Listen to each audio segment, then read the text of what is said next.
shook hands in 2018. To President Ruto, that was the end of the world.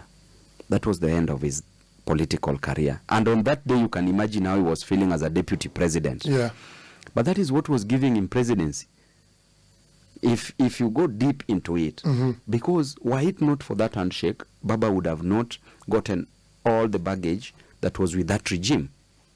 So he was coming in as a clean person and would have beaten Ruto with a very big margin, right? Yeah. But today,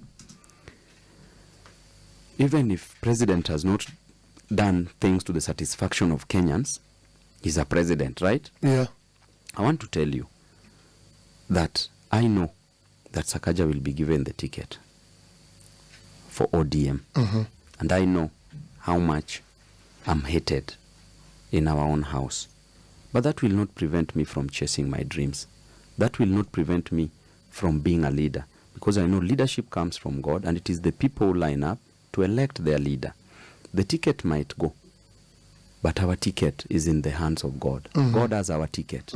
God knows about us. He knows why he removed me from the village to Nyalenda slums, from Nyalenda slums to Nairobi, from Nairobi to Parliament.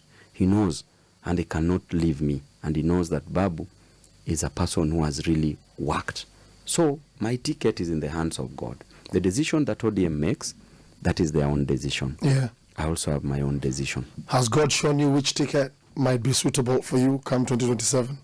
I'm telling you, my brother, I know my journey, and I know how I'm going to reach where I'm going.